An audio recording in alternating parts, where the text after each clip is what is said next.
बिस्मिल्लाहिर्रहमानिर्रहीम। अस्सलाम वालेकुम viewers, welcome to my channel kitchen book. तो कैसे हैं आप सब? उम्मीद करती हूँ सब ठीक होंगे। तो फ्रेंड्स, आज मैं बना रही हूँ कड़ी पकौड़ा।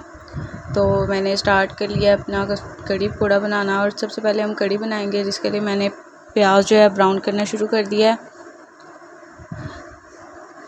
प्याज में मैंने थोड़ा सा पानी लगाया और इसमें अब शामिल करेंगे हम 1 बड़ा चम्मच जो है सुरख मिर्च का, थोड़ी सी सुरख मिर्च और डाली मैंने, और आधा चम्मच हल्दी। अब इसमें शामिल करेंगे हम 1 से 1.5 चम्मच नमक का, 1 बड़ा चम्मच नमक का शामिल कर दिया इसमें मैंने। आधा चम्मच हल्दी का डाला मैंने, और 1 बड़ा चम्मच जो है वो खुश्क धनिया डालेंगे हम। 1 चम्मच ज़ीरा शामिल करेंगे, और 1 चम्मच जो है इसमें हम ज़ीरा शामिल कर रहे हैं। इन सब चीज़ों को मिक्स कर लेंगे और इसको 5 मिनट तक अच्छे से भूनेंगे।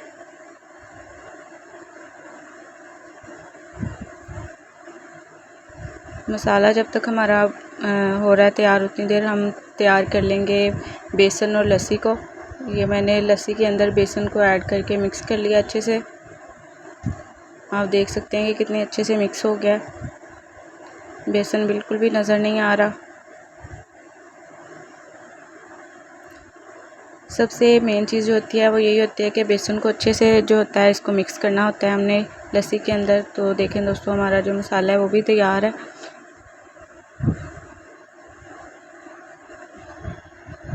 मैंने इसके अंदर 1 लीमू ऐड किया है।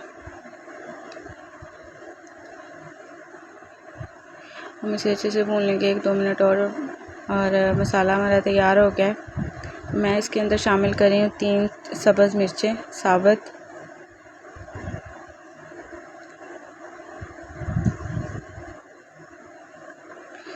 अब इसके अंदर हमने मिक्स की हुई जो है लस्सी के अंदर जो हमने बेसन मिक्स किया वो शामिल कर रहे हैं। फ्रेंड्स, अगर आप मेरे चैनल पर नए हैं तो प्लीज़ मेरे चैनल को सब्सक्राइब कर दें, वीडियो को लाइक कर दें और शेयर कर दें।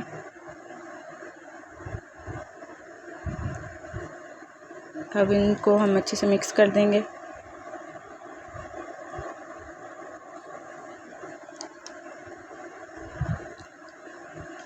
अच्छी तरह से हिलाना है ताकि कोई भी ज़रा जो है बेसन का इसका रहे ना बाकी इसमें। अब इसको हमने 15 से 20 मिनट तक पकने देना है। फ्लेम को हम तेज़ करके इसको अच्छे से 2 दफ़ा उबालेंगे। बॉयल होने के बाद हम आंच को जो है हल्का कर देंगे और 10 मिनट तक इसको हल्की आंच पे पकने देंगे।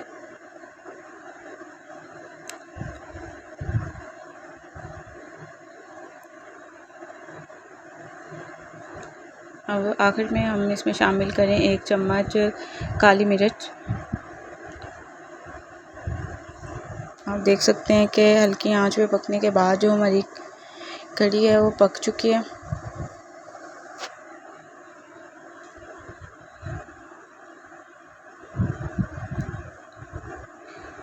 और अब इसमें शामिल करें हम 1 चम्मच मेथी की। फ्रेंड्स, बहुत ही अच्छी खुशबू होती है और कड़ी इसके बगैर बिल्कुल ही नामुकम्मल होती है, तो इसे शामिल करना मत भूलिएगा।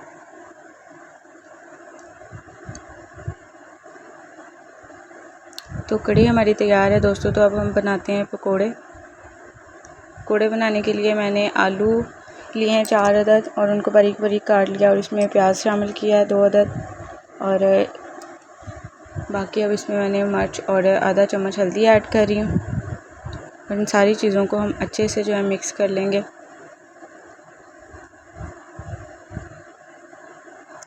पानी आपने हस्बे ज़रूरत ऐड करना है। बहुत ज़्यादा थिक और बहुत ज़्यादा जो है वो पतला नहीं होना चाहिए हमारा बेसन।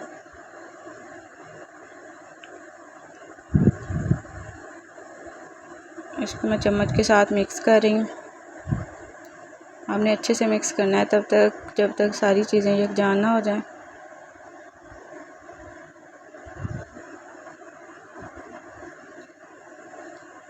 अब मैं इसमें पानी शामिल कर रही हूँ। थोड़ा थोड़ा पानी डालेंगे हम ताकि एकदम से पानी ज़्यादा ना हो जाए। तो देखें, हमारा जो मटेरियल वो तैयार हो चुका है। अब हम पकोड़े बनाना स्टार्ट करेंगे। आप देख सकते हैं कि पानी बिल्कुल भी नज़र नहीं आ रहा।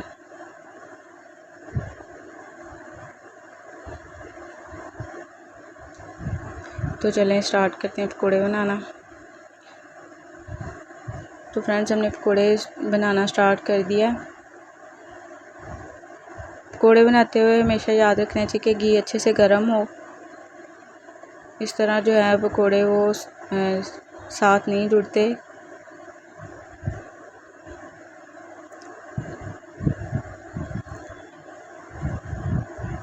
इसको तवा पकोड़ा भी कहते हैं। तवे पे दोस्तों पकोड़े बनाने का फ़ायदा ये होता है, ये बहुत ही क्रिस्पी लगते हैं। तो दोस्तों, हमारी कड़ी पकोड़ा जो तैयार है, आप देख सकते हैं। फ्रेंड्स, वीडियो को लाइक करना मत भूलिएगा। अपना ख्याल रखिएगा। अल्लाह हाफ़िज़।